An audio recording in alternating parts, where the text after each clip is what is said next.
Como cada martes, una semana más, estamos contándoles las historias de Mérida, historias que hacen ciudad, con sus gentes, sus establecimientos, aquellos también organizaciones y sitios de recreo del siglo XX que parten de la historia actual de la ciudad que ahora es la capital extremeña. Hoy están con nosotros, como siempre, Fernando Delgado, cronista oficial de la ciudad de Mérida. Buenas noches, ¿qué tal? Muy buenas.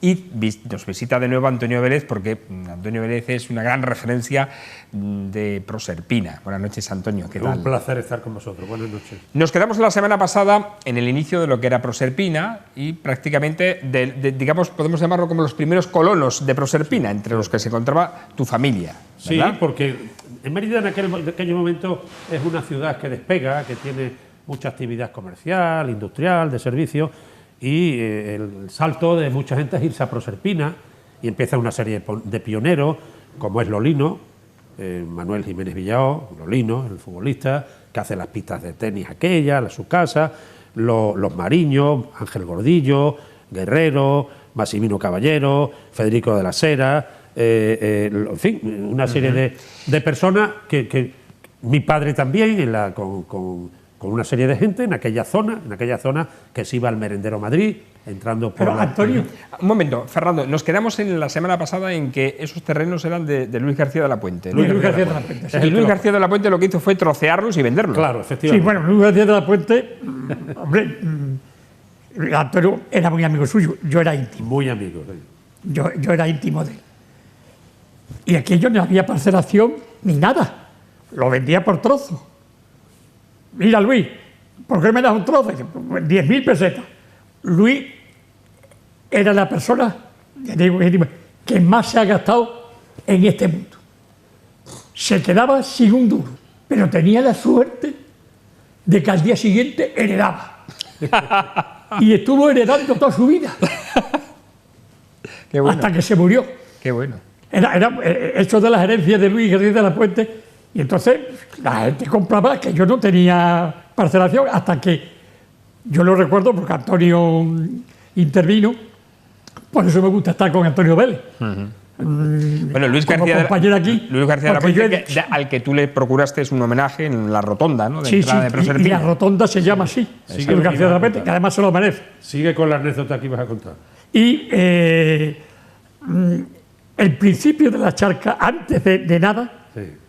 la gente iba a bañarse, hablando Claro. de los años 30 y 40, iban a bañarse, y no había nada.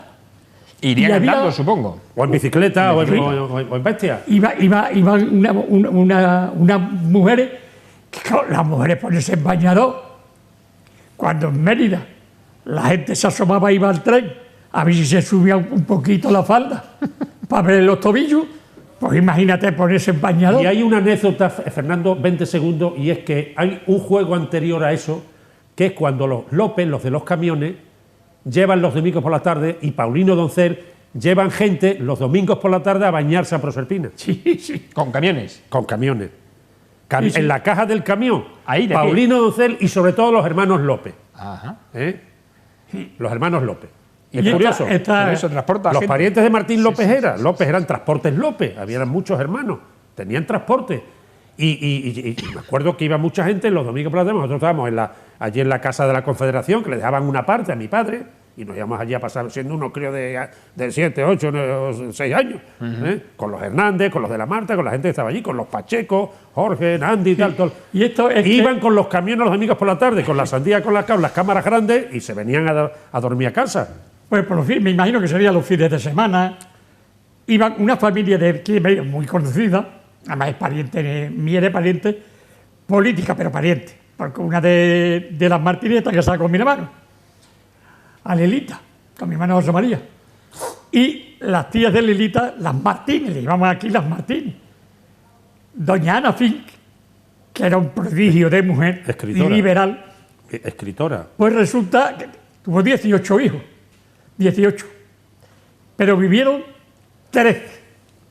De los 13, un solo varón, Manolo Martínez, que además era un buen cazador y un buen cocinero. El padre vino a hacer el puente de hierro. El padre hizo el Era puente de ingeniero hierro. inglés que vino a hacer puente de hierro. De ahí vienen las Martínez también, claro. La fin, la Porque parte si fin. no.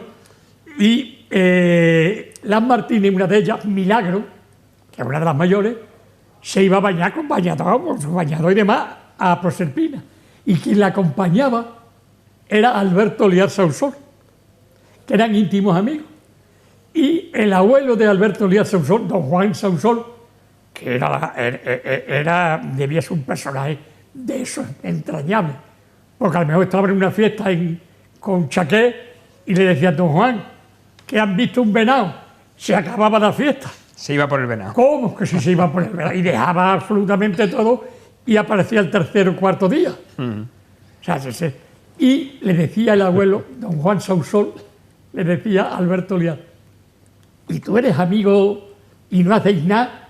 Dice: no, somos amigos. Dice: los hombres no tienen amigas, coño. O sea, el concepto que tenían, ya estamos hablando de los años 40, ¿sabes? El concepto que se tenía de aquella época, los años 40 y anterior. Pero Luis García de la Vamos a Puente centrarnos, Fernando, empieza- un momento, perdona, Antonio, si no perdemos el hilo. Los primeros colonos, ¿cómo empieza a parcelarse aquello? Supongo que crece de forma muy desmedida, o sea, Porque, efectivamente, muy arbitraria. ¿Cómo se hacen las calles? Se apoya fundamentalmente en los trazados que había, diametrales, el acceso que había hacia toda la zona donde estaban los primeros chalés, hacia el Merendero Madrid, toda aquella zona, era el camino de circunvalación de Proserpina. Y sobre esa zona y el trasero que había se van situando los chalés de Lolino, de Gordillo, de Guerrero, en fin, toda la gente, los Mariños, en fin, toda la gente que se va sentando allí. Los Castros, más adelante, Sí, sobre un vial básico. Y por allí pasa la... Lo que luego tu chalet de allí, tres cuartos de lo mismo, es el camino viejo de Y en torno a el camino viejo de circunvalación Antonio, tiene la charca. Y en torno a la cañada, supongo Y también. en torno a la cañada, claro. Claro, hemos visto fotografías ahí de las ovejas Sí. bañándose, bueno, bebiendo, mejor dicho, en la charca junto a bañistas. Claro. Esa fotografía la hice yo me iba con Azodia a recorrer aquello cuando se hizo lo de la Cruz Roja, que me ayudó muchísimo Alfonso Durán. Ahí Era un tenemos la concejal, fotografía. que era un concejal Las de ovejas Mérida. con los bañistas. Y yo no sé si te lo contaba, Antonio, pero yo engañé a Antonio Vélez Con la caseta de Cruz Roja. Con lo de la Cruz Roja. con lo de la Cruz Tú Roja. no me engañaste, Y hiciste lo que engañé tenías que también hacer. a Mané, que era el presidente regional de Cruz Roja, Sí. porque me costaba aquello 3 millones. Y yo le dije a Antonio Vélez y al otro, porque me daban la cuarta parte, cada uno. O sea que si eran 6 millones, me daban 1,5 cada uno, 1,5 cada uno, se juntaban entre el medio y la mitad. Sobrevaloró. O sea, sobrevaloraste al doble, ¿no? Y entonces lo valoré al doble. Y me dieron 1,5 millones a Antonio como alcalde, 1,5 millones Mané. Hicimos y recuperó el chozo. El puesto de la Cruz Roja por los 3 millones a mí no me costó nada. Y recuperaste el viejo chozo. ¿Eh? Recuperaste el viejo chozo. Y está todavía. Está todavía. Que eso es un icono allí en Sí, Proserpina. lo sigue teniendo, porque además yo dije: no tocar esto. El padre de José Luis Ortiz Velda. Más allá estaba la cantina de los soldados, la casa esa que al final terminó en poder de los Hernández. El padre de Antonio Miguel Hernández era el jefe del economato del Matadero, donde está presidencia de la Junta ahí. Ahí estaba el economato de los empleados del Matadero. Allí íbamos a comprar a todo el mundo el foie gras a granel, y entonces Mérida se comía bien en ese sentido. Vamos, quiero decir, la gente empleaba, había lo que había de pobreza en aquel momento. Pero me acuerdo que el hombre, Miguel Hernández, tenía una pierna rígida y iba en una bicicleta con un solo pedal, niquelada preciosa, como don Andrés León Maroto, con su bicicleta, ¿verdad?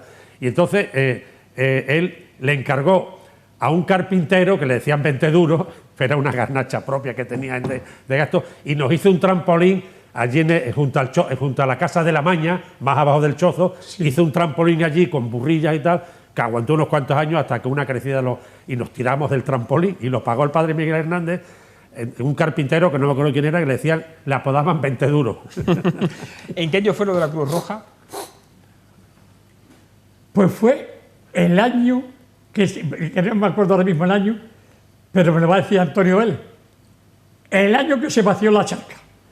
Pues debió ser el año 80 y poco. 86, 87, 88. Antes porque yo estaba de ministro de Obras Públicas Borrell, que vino a ver el vaciado. Bueno, ahí tenemos una instantánea en la que se ve el vaciado de la presa y la altura de la muralla, que son unos 15 o 16 metros, ¿no? Se sacó más de 1 millón de metros cúbicos. Y hay una polémica que la gente no conoce y es una anécdota muy graciosa. La Politécnica, la sección de topografía, había por los nuevos sistemas de medición, de láser y tal, con un GPS que te habían traído de Estados Unidos, alguien tal, le sacaron a la charca 1 millón de metros cúbicos más de lo que decían los ingenieros de Confederación. Y claro, pues para los ingenieros de Confederación, los de la Escuela Politécnica eran, valga la expresión, unos mindundis. Unos mindundis. Pero claro, ¿qué pasó? Que cuando se vació la charca se sacó 1 millón de metros cúbicos de lodo.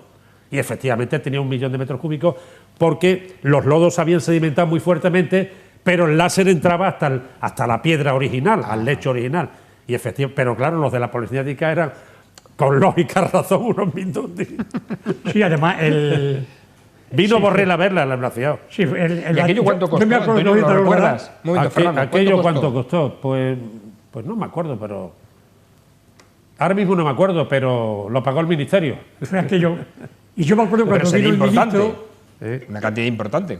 Si te digo que fueron 1.000 millones de pesetas... Pues puede ser. Sí, digo, una cantidad muy importante. Y no sé si te acordarás que... Mira, esa fotografía es preciosa. El consejero era... Vaciada totalmente la... El consejero de Agricultura era Eugenio Álvarez. Eugenio Álvarez.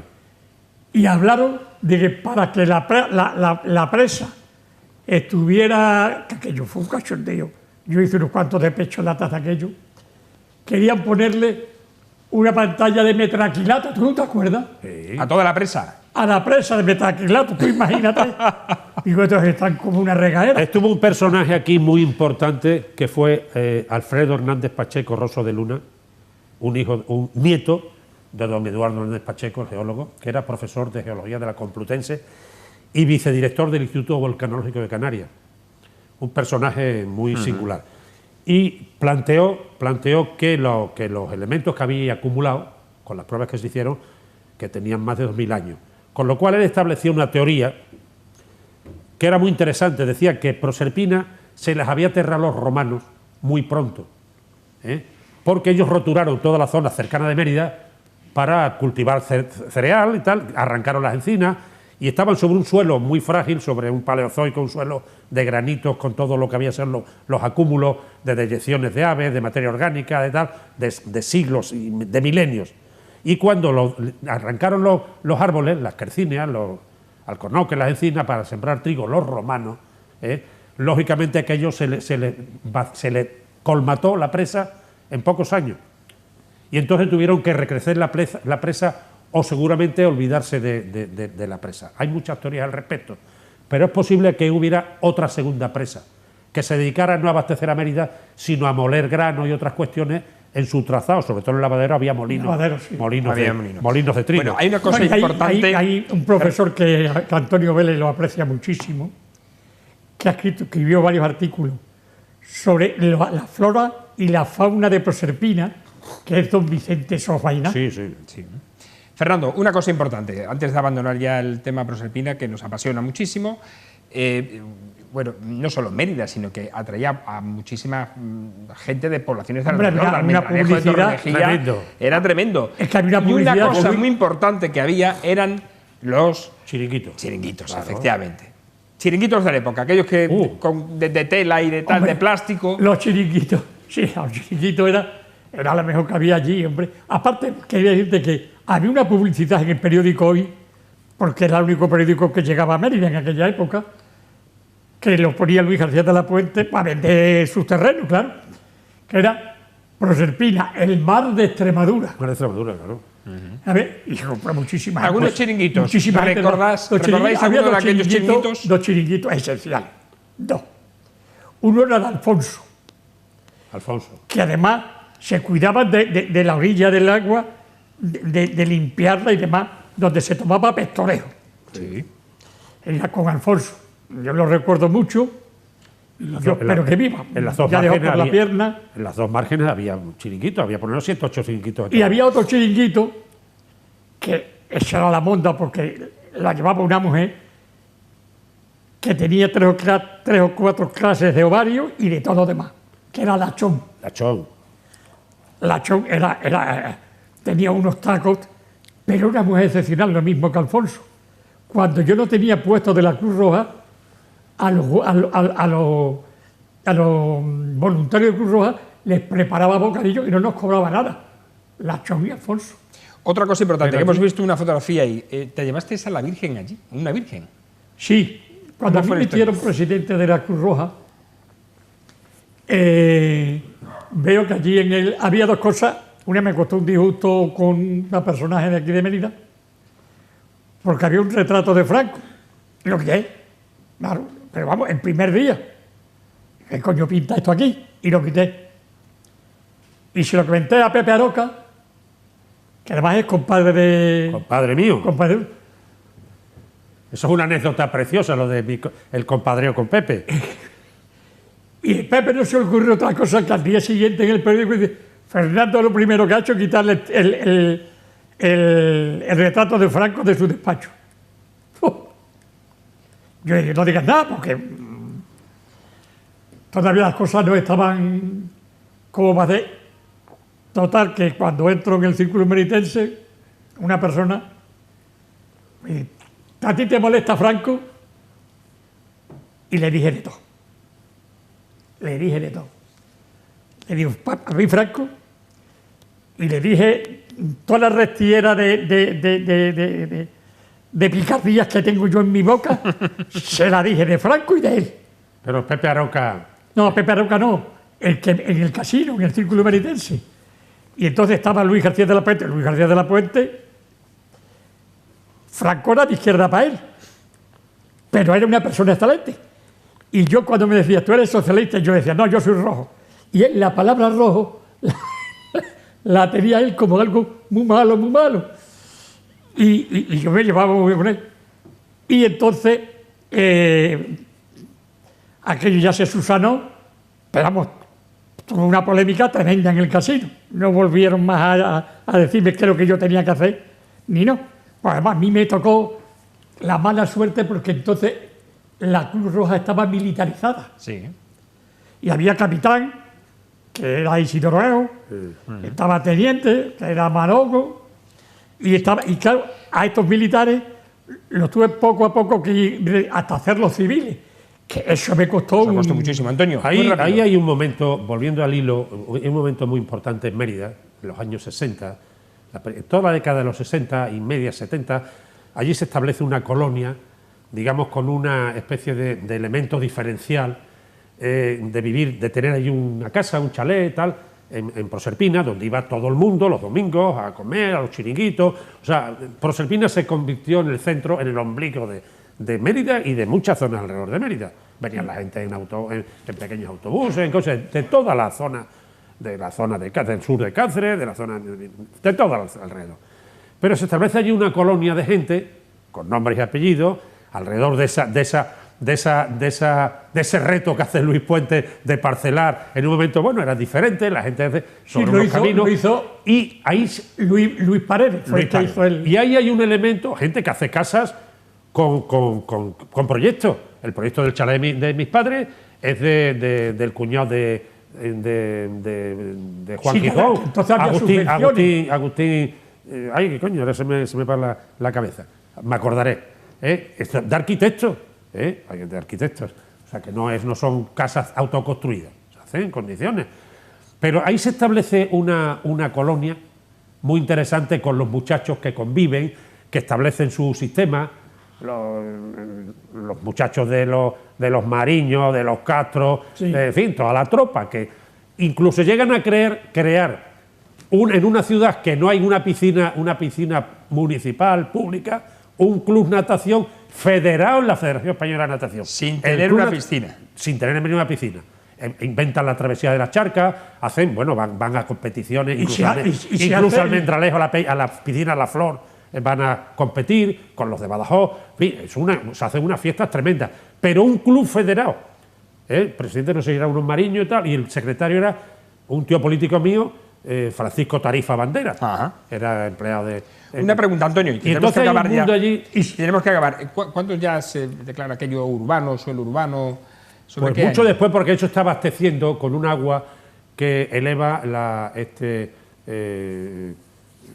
Bazán, Julián Bazán, el director Sí, de la casera, tenía allí una serie de chalets y hace una elevación de agua de la propia Proserpina, un proceso de decantación mínima para los jardines, para el riego. Pero el agua potable no se utiliza. El agua potable la llevo yo después, cuando se seca Proserpina, que nos encontramos con un problema y hay que llevar el agua. Y lo hago por emergencia y lo hace Eusebio del Corral, que es el único que se presenta. Que fíjate tú lo curioso. Antonio Velera del Partido Socialista y por lo tanto es, digamos, el presidente de los socialistas en Mérida. Pero es que Eusebio del Corral era el presidente de Alianza Popular. Bueno, pero él era contratista, se dedicaba a esas cosas. Sí, no, pero lo que te quiero decir es que lo hicieron los dos y yo creo que ni el ayuntamiento ni Eusebio yo creo que cobró, ni Luis García de la Puente que cedió el terreno. Sí, Luis cedió el terreno y se hicieron allí los depósitos allá arriba, detrás de la vieja cruz y hombre, el ayuntamiento pagó la obra, pero pagó la obra y repercutió a los propietarios un canon de 20 y tantos o 30 años de un plus sobre los de Mérida, o sea que no se regaló nada. Bueno, pero pues ha sido muy bonito, señores. Lo de la Hemos hablado Virgen lo contaremos otro día. Otro día, no nos da tiempo ya más. Agustín de Gabriel hizo Muy bien. hizo los proyectos allí. No vamos, no hay tiempo para más. Hemos hablado de Proserpina, es una historia apasionante realmente y podríamos estar pues varios episodios o capítulos más de estas historias de Mérida hablándoles de lo que supone Proserpina y lo que ha sido Proserpina a lo largo del siglo XX y la importancia que tuvo como el principal lugar de recreo, vuelvo a insistir, no solo de Mérida, sino de la zona, de alrededor de la comarca de Mérida, incluso de Tierra de Barros y del sur de Cáceres, como dice Antonio Vélez. Antonio, ha sido un placer, gracias. Más mío ha sido estar con vosotros contigo, cuando queráis. Para hablar de más cosas, de más historias de Mérida. Fernando, nos vemos. Seguiremos hablando de Proserpina. Seguiremos hablando. Señores, gracias y nos vemos la semana que viene. Ahora la picota.